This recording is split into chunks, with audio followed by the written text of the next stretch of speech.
कार्तिक का महीना है, सारे इस महीने में सबसे ज्यादा त्योहार होते हैं। हमारे सनातन धर्म में जितने भी महीने हैं, सब महीने एक से बढ़कर एक हैं, पर कार्तिक माह में सबसे ज्यादा त्योहार होते हैं। इसी माह पर दीपावली होती है,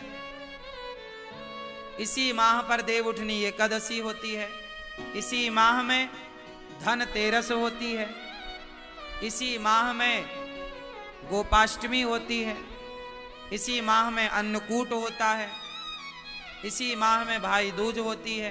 तो एक माह में इतने सारे पर्व, इतने सारे त्योहार। यदि ये सवाल कोई आपसे पूछे कि हिंदू धर्म में, सनातन संस्कृति में वो कौन सा महीना है जिस महीने में सबसे ज्यादा त्योहार होते हैं, तो आप कह सकते हैं कि कार्तिक का माह है वो, जिसमें सबसे ज्यादा त्योहार होते हैं। और सभी त्योहारों की अपनी अपनी विशेषता है, सबकी पुरानी पौराणिक मान्यता है। तो कार्तिक का माह वैसे ही पवित्र है। छठ पूजा में क्या होता है?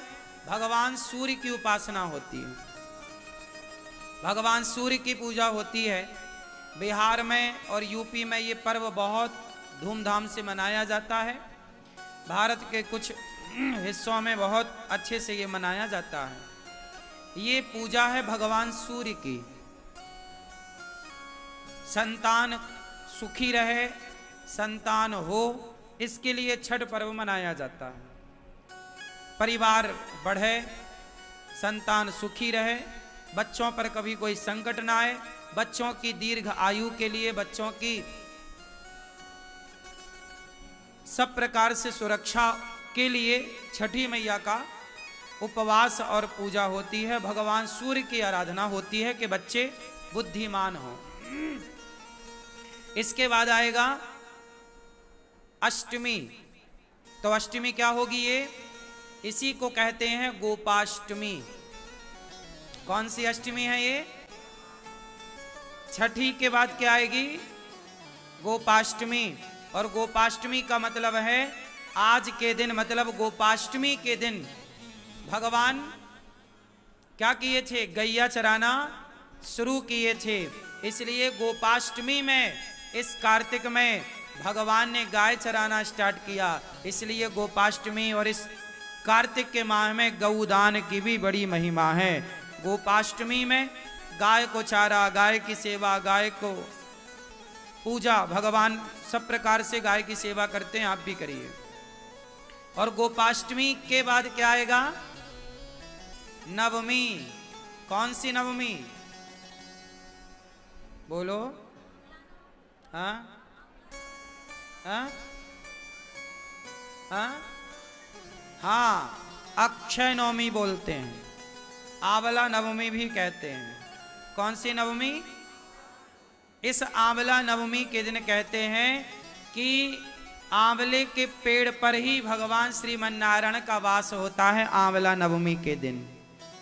जैसे रविवार को, एकादशी को तुलसी पर भगवान नारायण का वास होता है, उसी दिन, उसी प्रकार आंवला नवमी को अक्षय नवमी भी कहते हैं। इस दिन आंवला दान करने की महिमा है। इस दिन आंवले के पेड़ के नीचे बढ़िया भोजन प्रसादी बना करके वहाँ पाने की, भोजन करने की, भोजन कराने की बड़ी महिमा है। हमें बचपन में याद है, हम लोग, हमारी माँ और हम लोग जाया करते थे खेतों में, जहाँ आंवले का पेड़ होता था, वहीं बढ़िया बनता था प्रसाद, वहीं भोग लगता था, वहीं खाते थे। आंवला भी खाया करो, ये औषधि है। तो अक्षय नवमी कहते हैं, अक्षय नवमी के दिन किया गया कोई भी पुण्य अक्षय फलदायी होता, उसका कभी क्षय नहीं होता। तो आंवले का पेड़ घर में लगाइएगा और आंवले की पूजा करिएगा। देखो हमारे जो त्योहार हैं कितने वैज्ञानिक हैं कि हम लोग पेड़ पौधों की पूजा करते हैं, आंवले के पेड़ की पूजा, ये प्रकृति की पूजा है। फिर आएगी एकादशी। कौन सी एकादशी? हाँ, देवउठनी एकादशी, से बड़ी एकादशी भी कहते हैं, बड़ी 11, देवउठनी एकादशी। इस एकादशी के दिन ही भगवान श्रीमन्नारायण का, भगवान शालिग्राम जी का तुलसी जी के साथ विवाह होता है। तो आप लोग भी विवाह करिएगा। यहाँ होगा, आप लोग सब दर्शन करेंगे। फिर इसके बाद क्या होगा? पूर्णिमा, कार्तिक पूर्णिमा। मतलब ये जो कार्तिक का महीना है, सारे इस महीने में सबसे ज्यादा त्योहार होते हैं। हमारे सनातन धर्म में जितने भी महीने हैं, सब महीने एक से बढ़कर एक हैं, पर कार्तिक माह में सबसे ज्यादा त्योहार होते हैं। इसी माह पर दीपावली होती है, इसी माह पर देवउठनी एकादशी होती है, इसी माह में धनतेरस होती है, इसी माह में गोपाष्टमी होती है, इसी माह में अन्नकूट होता है, इसी माह में भाई दूज होती है। तो एक माह में इतने सारे पर्व, इतने सारे त्योहार। यदि ये सवाल कोई आपसे पूछे कि हिंदू धर्म में, सनातन संस्कृति में वो कौन सा महीना है जिस महीने में सबसे ज्यादा त्योहार होते हैं, तो आप कह सकते हैं कि कार्तिक का माह है वो, जिसमें सबसे ज्यादा त्योहार होते हैं। और सभी त्योहारों की अपनी अपनी विशेषता है, सबकी पुरानी पौराणिक मान्यता है। तो कार्तिक का माह वैसे ही पवित्र है। ये व्रत का, इस माह में कहते हैं तीर्थों में स्नान करने का बड़ा महत्व है। आप लोग वृंदावन में हो तो यमुना जी ही स्नान करने जाया करो। क्यों? कहते हैं कि इस माह में ही एक राक्षस ने वेदों को जल में छिपाया था। कहते हैं कि कार्तिक माह में वेदों का वास जल में होता है। कहाँ होता है? वेदों का वास कहाँ होता है? तीर्थों में, नदियों में। जितने हमारे तीर्थ नदियां हैं, जलाशय हैं, उनमें वेदों का वास होता है। इस महीने में वेद जल में शयन करते हैं, जल में वास करते हैं। तो वेद जब वास करते हैं तो कहते हैं कि जब आप जल में, तीर्थों में स्नान करते हैं तो आपको वेद माता की कृपा प्राप्त होती है। और वेद कृपा करते हैं तो आपका ज्ञान बढ़ता है, आपका यश बढ़ता है, आपकी कीर्ति बढ़ती है, आपकी बुद्धि कारगर होती है, मीन्स अच्छी होती है, पवित्र होती है। खोपड़ी में चढ़ा रखा था। किसी इंसान को भगवान कहने में तुम्हें लाज क्यों नहीं आती, ये बताओ हमें। कोई इंसान भगवान कैसे हो सकता है? जितने बाबा जेल में बंद हैं, उन सबको आप लोगों ने भगवान बनाया था। और आपके भगवान बनाने पर उनको भी लगा, हाँ जी अपन तो भगवान है, अपन भगवान है, और भगवान बने। और भगवान बनने के चक्कर में लो भैया हवा खा रहे हैं आजकल वो।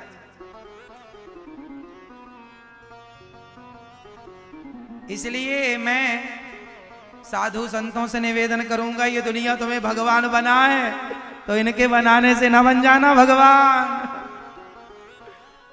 एक बिना खंबे का सेतु बना दिया मेरे रघुनंदन ने, राम नाम के पत्थर पानी में तर गए। क्या ये चमत्कार कम है? चमत्कार देखना ही है तो मेरे राम के देख लो, मेरे श्याम सुंदर के देख लो।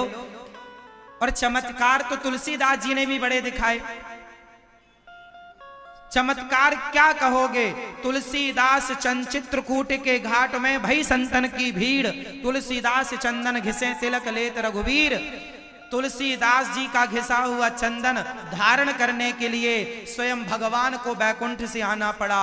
भगवान के भक्त ने प्रेम के कारण भगवान को पुनः बुला लिया। क्या ये चमत्कार नहीं था? ये चमत्कार होता है। तुलसीदास जी का चंदन लेने के लिए रघुनाथ खुद आ गए, ये चमत्कार है। लेकिन आपको तो पानी से दिया जलाने वाला चाहिए। कुछ भी साधु संतों के रूप में सबको प्रणाम करना चाहिए, कोई आपत्ति नहीं, पर भगवान के पद पर किसी को ना बिठाना चाहिए। ऐसी मेरी अपनी सोच है। आप क्या कहते हैं इस बात पर? ऐसे तो फिर बहुत सारे भगवान हो जाएंगे। आज ये भगवान, कल वो भगवान, उनके अनुयायी उनको भगवान कहें, इनके फिर ऐसे सबके भगवान में तो राम जी छूट जाएंगे, कृष्ण जी छूट ही जाएंगे। जो यथार्थ में है वो छूट जाएगा और डुप्लीकेट चलते रहेंगे। इसलिए मिलावट से बचो। केवल मार्केट में घी ही मिलावटी नहीं आ रहा है, मार्केट में भगवान भी मिलावटी चल रहे हैं। मिलावटी भगवान से बचो। ये गलत फहमी में जो आप जीती हो कि कोई व्यक्ति अरे वो भगवान के अवतार हैं, भगवान ने अवतार ले लिया, पागलपन ना करो। भूत उतारो अपनी खोपड़ी से और भगवान को भगवान मानो, है ना। आज जितने बाबा जेल के अंदर हैं उनको अंदर डालने में आप लोगों की भी जिम्मेदारी, आप लोगों ने भी पूरा सहयोग किया है। भगवान बना के फिर अंदर करा दिया। हाँ, ये भगवान है, ये भगवान, ये भगवान, ये भगवान। जब आप लोगों को ही उन्हें भगवान बनाने में लाज नहीं आई तो उन्हें भी भगवान बनने में क्या नुकसान था? क्यों? वो बन गए भगवान और भगवान वाली हरकतें करने लगे। खुद दूध से खुद दूध से नहाने लगे और नहा करके जो दूध बचा खीर बनवा के भक्तों में बंटवाने लगे। अपने जो भगवान है ये हो गया। अब वो जेल में बैठे बैठे सोच रहे होंगे हमने भी लोगों की बातें क्यों मान ली। ये लोग कहते थे भगवान हो भगवान हो, ना माने होते तो बड़ी आनंद से भगवान की कथा सुना रहे होते। अपने आप को भगवान बनाने के चक्कर में लोग उल्टी बातें करते हैं। जैसे पौंड्रक करता था उल्टी बातें। पौंड्रक कहता था मैं ही भगवान हूं। कोई भगवान नहीं हो सकता मेरी मां। आपको क्या लगता है कोई भगवान हो सकता है? बोल दो, हो सकता है कोई? बताओ भगवान के लक्षण क्या है? जो एक उंगली से पहाड़ उठा सकता है, जो इतने से मुंह में ब्रह्मांड को दिखा सकता है, वो भगवान है। जिनको तुम भगवान कह रहे हो उनका मुंह खोल के देख लेना। हाँ? जिनको तुम भगवान कह रहे हो उनका मुंह खोल के देखना, दुर्गंध आएगी।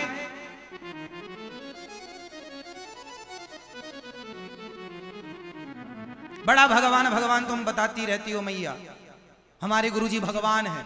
जरा मुंह खुलवा लेना अपने गुरुजी का, देख लेना भगवान है।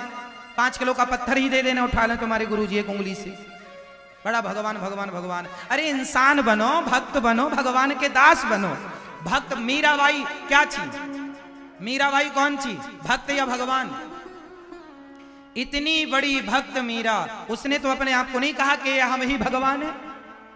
मीरा के पांव की धूल ना बन पाएंगे ये लोग जो अपने आप को भगवान का दावा ठोक रहे हैं। भगवान की धूल तो दूर रही, भक्तों की धूल ना बन पाएंगे हम लोग। बोलो हाँ या ना? कबीरदास, सूरदास, रैदास, रसखान, इन महापुरुषों की धूल ना बन पाएंगे हम लोग। और अपने आप को भगवान बना के बिठा दिया कुछ लोगों ने। इसलिए मैं हाथ जोड़ के निवेदन करूं, यदि आपके गुरुजी ये कहते हो कि जी हम ही भगवान हैं, तो तुरंत बोलना गुरुजी जरा मुंह खोल दीजिए। भगवान ने तो मुंह खोल के दिखाया था ब्रह्मांड। सही है? बोलो हाँ या ना? कुछ लोग कहते हैं कि बाबा जी ने पानी से दिया जला दिया था इसलिए भगवान मानते हैं। अरे पागल, पानी से दिया तो कोई जादूगर भी जला सकता है अपनी जादू से। जानते हो भगवान के लक्षण क्या होते हैं? पूछो इनसे कि भगवान की परिभाषा बताओ क्या होती है। बता ना पाएंगे, केवल प्रपंच करा लो। किसी को भी आज के हमारे देश में आप हर गली मोहल्ले चले जाओ, हर गली मोहल्ले में एक अलग भगवान बैठे। इनके भगवान ये, उनके भगवान ये, उनके भगवान वो। कोई ये बाबा को भगवान माने बैठा है, कोई ये बाबा को भगवान माने बैठा है, कोई ये बाबा को भगवान माने बैठा है। अरे क्यों चक्कर में पड़ते हो? भगवान एक ही है, केवल राम, केवल कृष्ण ही भगवान है, नारायण ही भगवान है, शिव ही भगवान है। और चक्कर में ना पड़ो। इंद्र को भी भगवान नहीं माना जाता। हमारे यहां इंद्र भी देवता कोटि में आते हैं। इंद्र कौन है? जोर से। देवता, वो भगवान नहीं। ठीक है मेरी मां, जब इंद्र को हम लोग भगवान नहीं मानते तो किसी इंसान को भगवान, इंसान को भगवान मानने की गलती ना करना। आजकल बहुत सारे पंथ चल रहे हैं जो बाबा की फोटो लिए घूमते हैं, ये बाबा हमारे भगवान थे। कैसे हो सकता है भाई? भगवान मान लेते हैं, फिर बाबा लोग, फिर गलत शुरू हो जाता है मन। जब बाबा आप कहते हैं ये भगवान है, तो बाबा जी को भी घमंड आ जा, अरे मैं तो खुद भगवान हूं। लो भैया, उस चक्कर में वो फिर वो काम करने लग जाता है जो नहीं करना चाहिए, और फिर वो जाके जेल में घुस जाते हैं। फिर आप लोग रोते हैं कि अब आप लोगों ने तो भगवान बनाया था। खूब किसी के हाथ का छुआ नहीं खाते, हम अपना बनाएंगे खाएंगे सात्विक, क्योंकि हमारा बुद्धि का काम है, और बुद्धि यदि बिगड़ी तो अन्न से ही बिगड़ेगी। आज जिनकी बुद्धि बिगड़ी पड़ी है, तुम गलत खाते हो इसलिए भ्रष्ट है। कुछ भी खाते हो, कहीं भी खाते हो, तुम्हें खाने पीने का कोई ज्ञान नहीं है, बिना भोग लगाए खाते हो। अरे बनाओ, माताएं अच्छे से बनाया करो। पहले की माताएं बढ़िया पवित्र भाव से भोजन बनाती थी, भोजन बनाती थी भगवान के लिए बनाती थी। बनाने के बाद भोग लगता था, बच्चे खाते थे, वो भोजन अच्छा था, पवित्र था, मेहनत की कमाई का था। आजकल तो माताएं चप्पल पहन के भोजन बनाती हैं। चप्पल पहन के क्यों? रसोई में कांटे लग रहे हैं। चप्पल पहनने, अब आप कहोगे महाराज जी चप्पल से क्या प्रॉब्लम हो गई आपको? ना, हमें नहीं है। आप देखो ना, आप चप्पल पहन के करंट को, फेस के तार को पकड़ लो, आपको करंट नहीं लगेगा। सही है या गलत है? आप फेस के तार को चप्पल पहनकर पकड़ लो, आपको करंट नहीं लगेगा। क्यों जी लगेगा? जब तक अर्थ नहीं मिलेगा, और अर्थ जमीन से मिल, आप नंगे पांव तार पकड़ लो, करंट लग जाएगा, और आप चप्पल पहन के पकड़ो, करंट नहीं लगे। ये बात सही है कि गलत है? हाँ या ना बोलो पहले। सही है। इसका मतलब आप मानते हैं कि अर्थ तो प्राप्त हो रहा है जमीन से। अर्थ का मतलब है पॉजिटिविटी। जब आप फेस का तार पकड़ते हैं, आप लोग मैया लोग किसी को भी भगवान बना के लॉन्च कर देती है हमारी माता है, ये भी अपराध होता है। आप अपने, आपके घर में कोई दूसरा पुरुष आए, आप उसे भी कहो ये हमारा पति है, तीसरा आ जाए वो भी हमारा पति है, चौथा आया वो ये भी हमारा पति है, तो ये अपराध है कि नहीं? क्या एक पतिव्रता नारी सारे मर्दों को अपना पति कह सकती है? बोलो। जब एक पतिव्रता नारी सारे मर्दों को, जोर से, भगवान श्रीमन नारायण। और मिलावटी आप जानते हैं, आप लोग अपनी बेटियों को जूजू बना लेते हो, कुछ नहीं आता, पढ़ी लिखी डिग्री तो है, रोटी नहीं बनाऊंगी, मैं रोटी बनाने आ रही हूं, तुम्हारी नौकरानी हूं। आजकल लोग रोटी बनाने, भोजन बनाने को भी छोटा काम समझते हैं, नौकरानी हूं। आजकल आप लोग नौकरों के हाथ का ही तो भोजन कर रहे हैं, इसलिए तुम्हारी बुद्धि भ्रष्ट है। पहले के लोग पत्नी बनाती थी, तो जिसके हाथ का भोजन करेंगे उसी से प्यार होगा। अब आजकल पत्नियों से प्यार इसलिए नहीं है, पत्नी के हाथ का खाने को नहीं मिलता। आजकल आप लोग इतने बिजी हो गए हैं, इतने आलसी हो गए हैं, इतने क्या कहें, आप लोगों का जो कर्म है वो तो भोजन बनाने का काम तो ना छोड़ो, आपकी रसोई पवित्र हो, आप ही पवित्रता से फॉलो करके बना सकती हो। कोई दूसरी महिला आई, हमारे यहाँ नियम क्या था कि महिलाओं को जब मासिक धर्म आता है, टाइम होता है, उस समय महिलाओं को कहा जाता है कि आप रसोई में प्रवेश ना करो। उस समय स्त्री को भोजन नहीं बनाना चाहिए, दूसरी महिलाएं हैं, सास है, जेठानी, देवरानी, वो बनाएं। संयुक्त परिवार में ये व्यवस्था थी।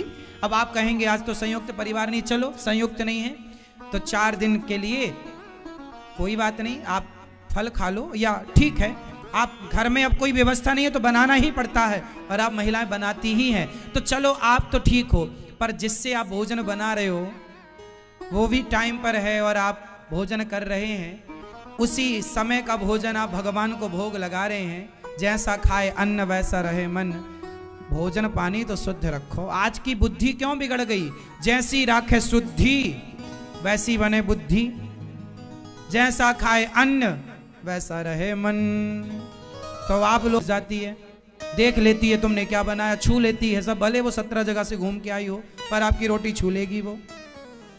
इसलिए खान पान शुद्ध रखो। पहले के लोग छुआछूत का भाव नहीं है, लेकिन मेरा भी अधिकार नहीं है कि मैं आपकी रसोई में घुस जाऊं। क्यों घुसूं? इसलिए आप अपने धर्म का पालन, जितना पवित्र खान पान रखोगे उतनी पवित्र बुद्धि रहेगी।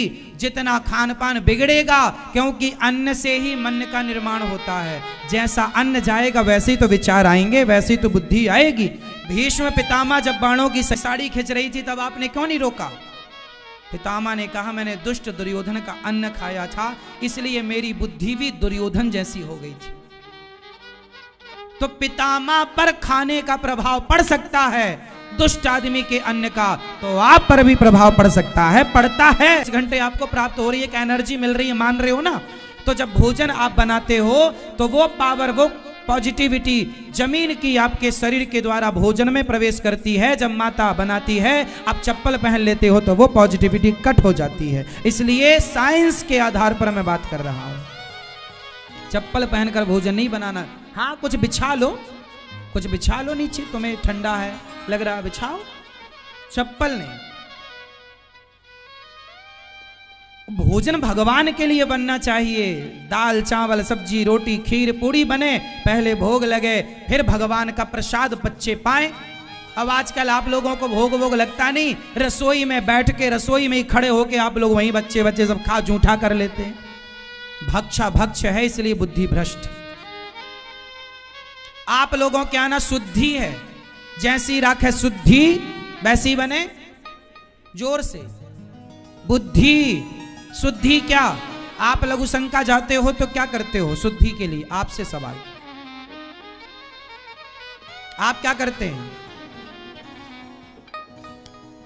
लघु शंका जाओ तो 4 कुल्ला करो, लघु शंका जाओ तो 4 कुल्ला करो, हाथ और पांव धो लो, तब जाकर लघु शंका के बाद शुद्धि होती है। शौच करने के बाद आप क्या करते हैं? आपसे सवाल, पीले भैया, नहाते हो? नहीं नहाते, फिर भ्रष्ट है। शौच के बाद आपको नहाना ही। आप यदि शुद्ध हैं, पवित्र हैं, भक्त भाव से रहते हैं, तो रैदास जी के हाथ का भोजन करने बड़े बड़े संत आया करते थे। गीला करो पूरी बॉडी को, कपड़े चेंज करो, जो आप उतार के जाओ तो अच्छा है, पहन के गए हो शौच करने तो पूरे कपड़े गीले करो। जितनी बार शौच करने जाओ, 2 बार 3 बार, उतनी बार, एक बार पूरा नहा लिया तो दूसरी बार अर्ध स्नान तो होना चाहिए शुद्धि के लिए। आजकल कौन करता है? नौजवान बच्चा बच्ची तो तुम्हारे 4-4 दिन नहीं नहाते।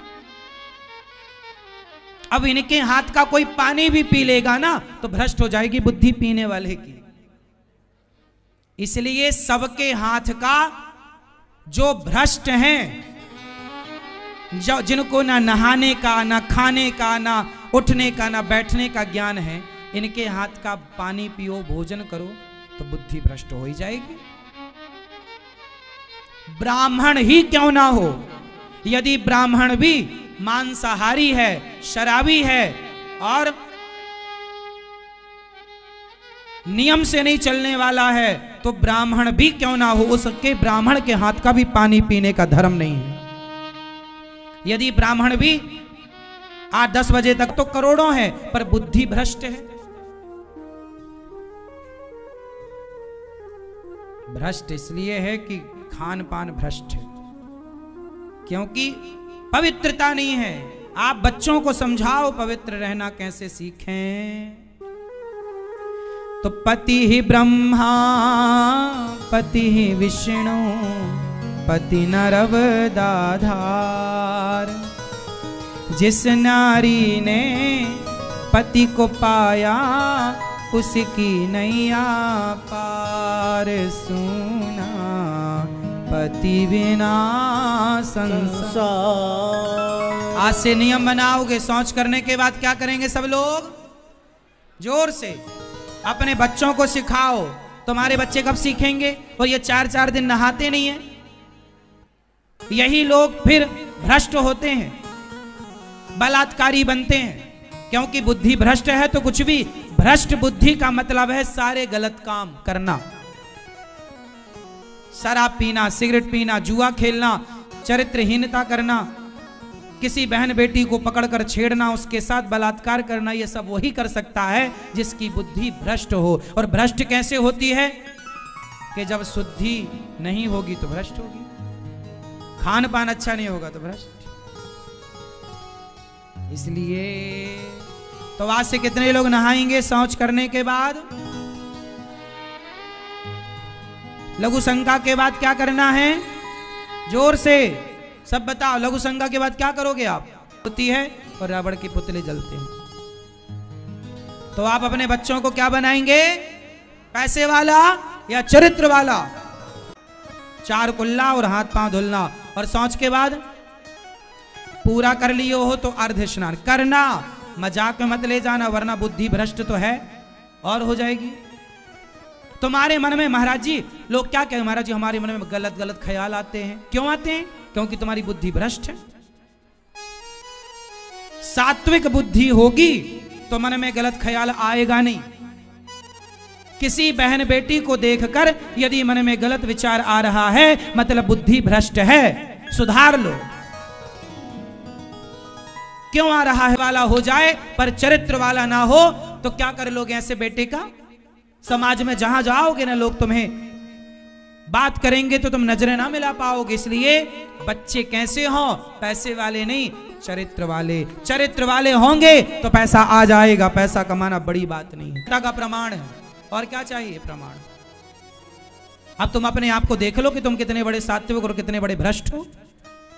और ये भ्रष्टता इसलिए आई क्योंकि तुमने आचरण छोड़ दिए अच्छे वाले, पुराने संस्कार छोड़ दिए और बस मनमानी चल रही है। मनमानी करो, मनमानी, भ्रष्ट हो जाएगा ये समाज। आपके बेटे पैसे वाले तो होंगे पर सदाचारी और संस्कारी ना होंगे यदि तुमने ध्यान नहीं दिया तो।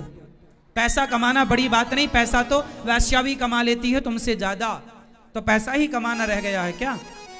अरे भाई, हमारे यहाँ पैसे को महत्व नहीं दिया जाता। पैसा त्याग करके भरत जी ने अयोध्या के सिंहासन को ठुकराया और अपने भैया राम के पीछे दौड़ पड़े। ये हमारे भारत का इतिहास, चरित्र है।